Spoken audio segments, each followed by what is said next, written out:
Pada kesempatan kali ini, saya akan merisum sebuah buku berjudul Journalism and New Media oleh John Vernon Pavlik.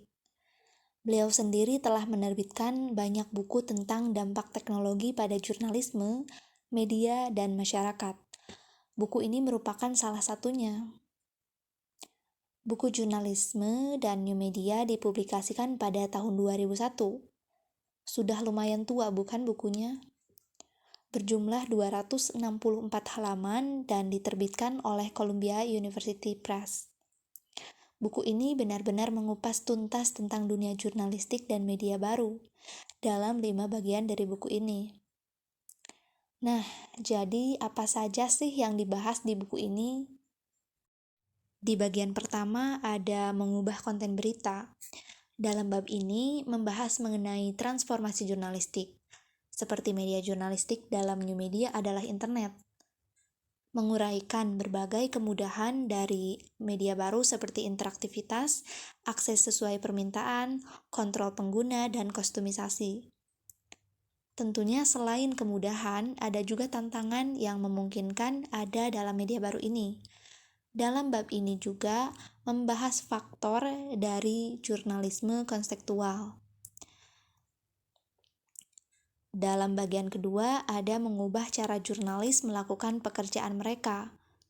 Membahas bagaimana new media mengubah pekerjaan wartawan, implikasi internet dalam pengumpulan berita, alat-alat yang dapat mendukung wartawan, stasiun kerja jurnalis seluler, panduan lapangan wartawan untuk internet.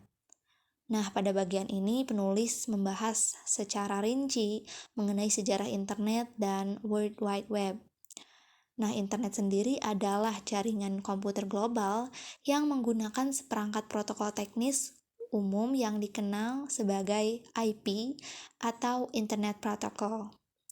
Lalu, World Wide Web atau WWW adalah media penerbitan elektronik global dapat diakses melalui internet. Ini berisi lebih dari 5.000 situs berita yang diterbitkan oleh surat kabar, penyiar televisi, dan radio, dan majalah penerbit, serta beberapa situs berita asli dunia online. Di akhir bagian ini, menguraikan mengenai etika jurnalistik dan media baru, bahkan sampai membahas objektivitas, kewajaran, dan akurasi. Di 3 bagian terakhir buku ini membahas lebih dalam mengenai restrukturisasi ruang berita dan industri berita. Ruang redaksi online cenderung semakin terpusat dan fleksibel, terutama di internet, dan mereka mencerminkan budaya kewirausahaan yang lebih eksperimental dan mudah beradaptasi. Ruang berita digital adalah ruang di mana setiap komponen memproses informasi dalam bentuk digital dan terkomputerisasi. Semua teks, data, grafik, audio, dan video bersifat digital. Tidak ada konten analog atau teknologi. Dari telepon ke televisi, semuanya terkomputerisasi, yang menawarkan banyak keunggulan.